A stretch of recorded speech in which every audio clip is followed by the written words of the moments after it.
Hey, what's the deal, man? It's your boy Todd from Pro Wrestling Tag. I mean, if I sound like this, if I sound a little bit different, it's because I'm eating ice cream. Eat some nice Haagen-Dazs. Now, I mean, as of this recording, it's 5:31 p.m. And this is the third video of the day, but the first discussion video of the day. Because I got something, I wanna scroll down memory lane because, you know, one thing I love about doing these discussion videos is Sundays is a day that, you know, you're bored, right? You really don't have nothing to go, you really don't have nothing to do. You know what I mean? You just want to relax and chill. So I love doing these, right? And yo, hold on a minute. Yeah, sorry about that. I dropped something by accident while I was eating ice cream. You know what I mean? But it's one of those things that, you know, some people might, you know, they might flip on the game. You know what I mean? When it's football season, you know, you might want to turn to a game. You know, and this is why I love doing these videos because I have people going towards memory lane, right? And so SmackDown, right? Yeah, SmackDown. We know Friday Night SmackDown is a staple now, of course, to WWE programming, right? Because, hold on a minute. Sorry about that. We know SmackDown is now a staple to WWE programming because of, you know, the money that they're getting paid for by USA and such, right?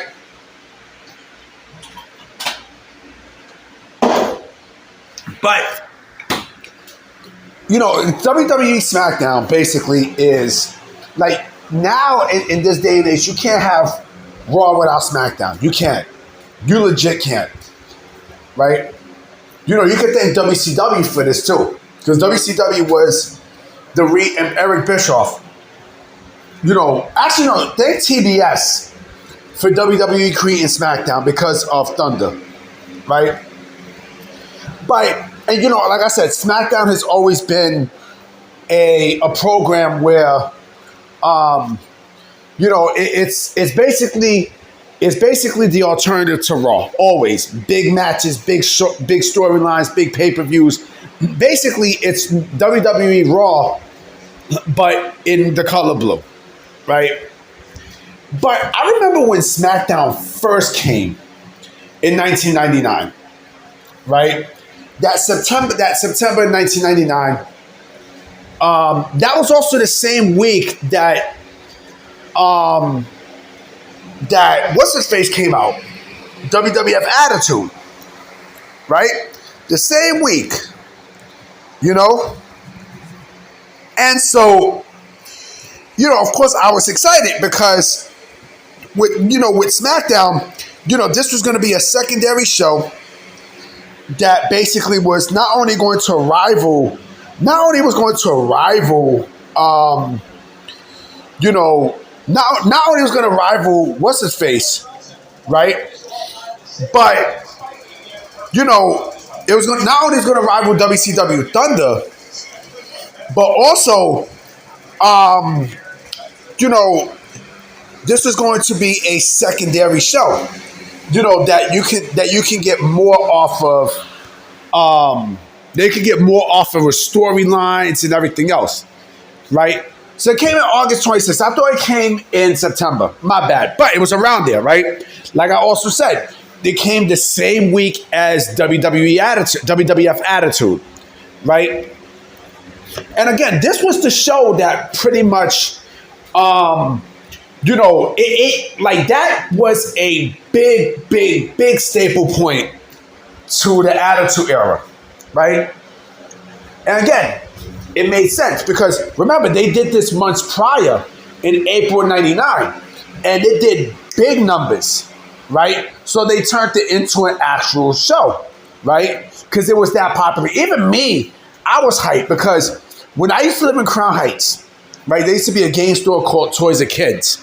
Yes, it was called Toys of Kids. And that's how I was able to get WWF Attitude. You know what I mean? Like I said, it was an okay game.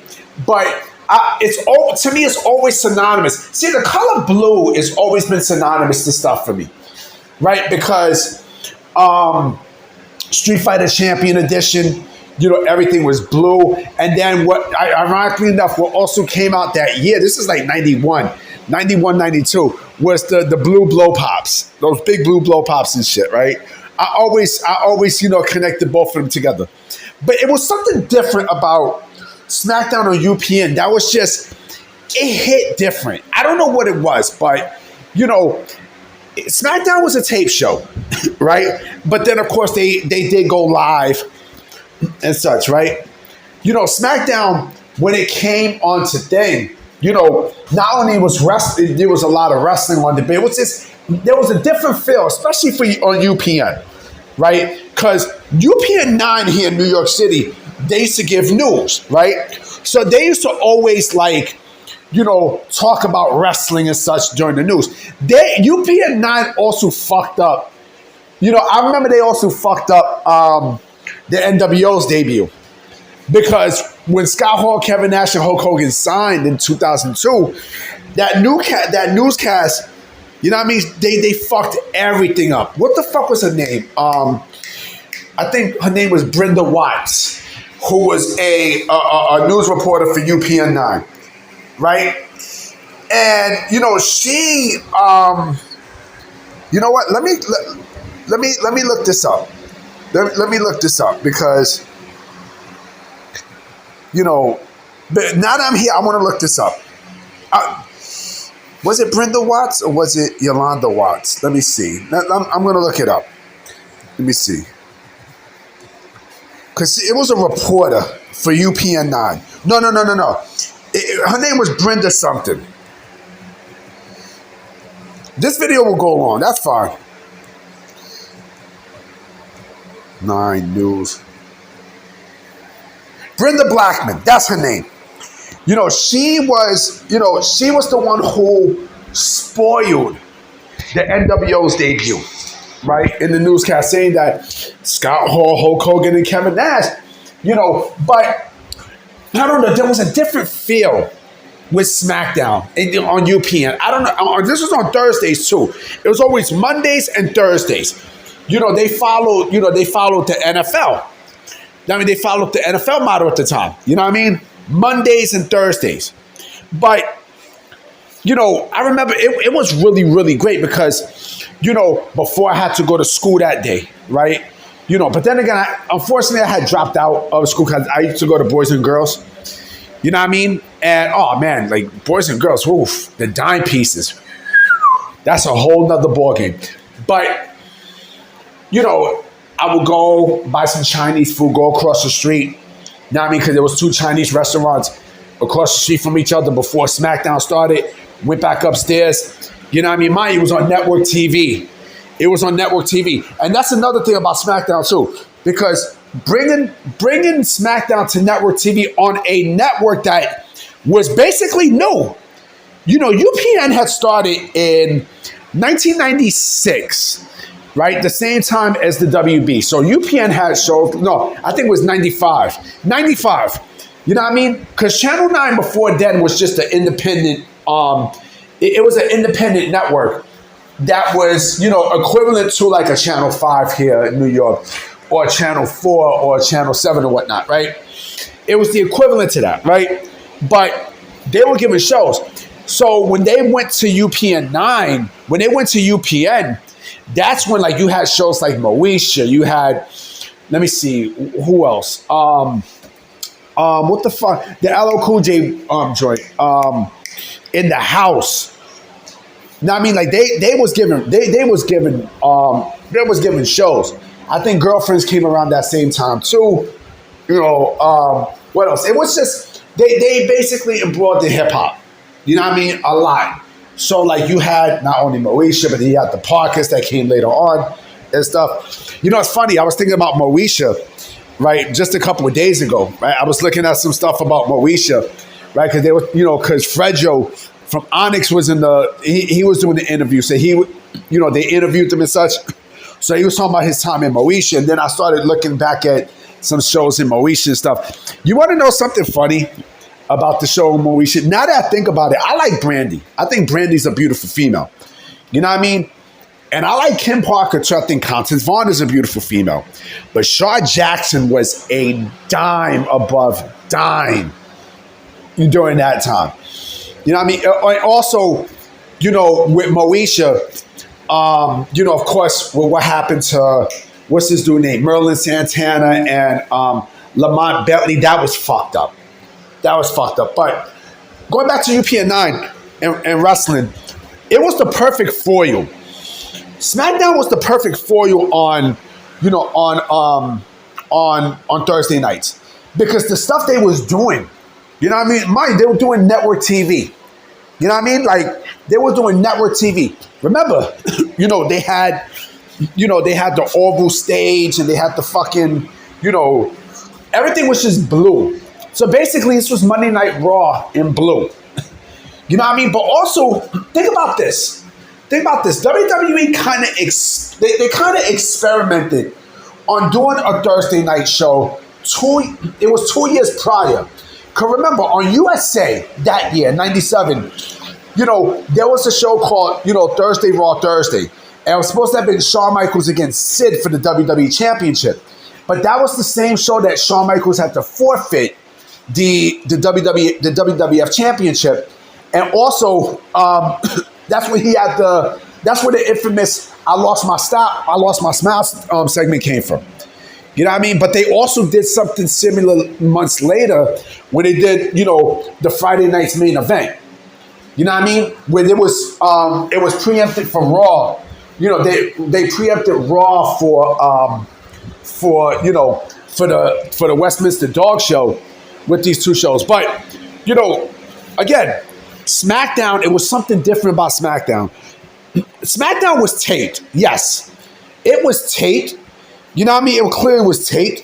But, Raw was always their flagship, right? But they took turns. They definitely took turns. SmackDown was taped, then was live. It was taped, live, right? And it caused WCW to move to Wednesday nights, right? And so, I mean, again, like it garnered ushered in a beautiful era as such, right?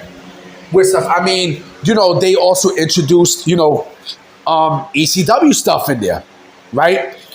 This was also the same, SmackDown had its memories too. Remember SmackDown Extreme? SmackDown Extreme had its shit. Remember the next night after the Radicals debuted, where Benoit wrestled, Guerrero wrestled, Malenko wrestled, and Perry Saturn wrestled, right? So basically, like I said, SmackDown was a taped show, but it was still fucking great to see. And you know what? Those taped shows basically they hit different on SmackDown. They hit very, very different. You know what I mean? There was like I said, this was also the Rock show too. Now, I mean, there's a lot of crazy moments happened during that UPN time, right? The WCW angle, right? When the invasion happened, where The Rock spoke to Booker T, and that's where Sting got, Sting was quote unquote in his feelings for what he said, right? That took place. What else took place? John Cena's run. That took place. Remember when Triple H came back, after Madison Square Garden, right? Remember when he came back after Madison Square Garden in that January, 2002 return, right? From the leg injury, right? He came, right? And he was basically tossing motherfuckers out. Again, it was great moments. There was a lot of great moments in the UPN 9 era, on the UPN era. And it was just, again, there was something that was different. It hit different, B. It just hit different. I don't know what it is. There was a different energy with, SmackDown on UPN 9. right? On UPN, period. You know, those Thursday SmackDowns, it was just different. And then they tried to do it again. You know, when SmackDown went to My9, yes, and when SmackDown was on My9, that energy was still there. But I think because, of course, shit changed, you know, there was a bunch of stuff that happened. And remember, SmackDown also went to the WB and such. So SmackDown basically, I will always put SmackDown, you know, with UPN. Yeah, I mean, and on Thursdays. SmackDown on Thursdays, you know what I'm saying? Like, to me, it just, there's a different feel. There's a whole different feel. You know, SmackDown on Fridays, I mean, I'm immune to it now. I mean, I'm definitely immune to it now, but me personally, I like it better when it was on Thursdays. Because Raw never left Mondays. They never left Mondays, ever. You know what I mean? So SmackDown's always been moved from Friday to Thursday, Friday to Thursday, Friday to Thursday, Friday to Thursday. You know what I mean? But it's been more synonymous with Friday than anything else. Me personally, you know, I would have just moved it to, you know, to Thursdays. I would have just kept it on Thursdays. To me, keeping SmackDown on Thursdays, you know, would have been the ideal choice. You know what I mean? I understand, yes, I understand fucking that's TNA slot and such, you know, but fuck it. You know what I mean? Like, I would have done it. I definitely would have done it, you know, but I miss, like I said, I miss those times. I deeply miss those times, you know, with SmackDown on USA. Because again, you know, I'll call my cousins and then we start talking about wrestling and such. And then not to mention, you know, my introduction to the dirt sheets during that time. You know what I mean? Then seeing SmackDown, which was, like I said, a tape show, you know, it was a beautiful feeling that we probably will never get back, you know. But let me know what you guys think in the comment section. Yeah, I mean, I'm going to holler at y'all. I got one more video I'm doing for tonight. All right? Peace.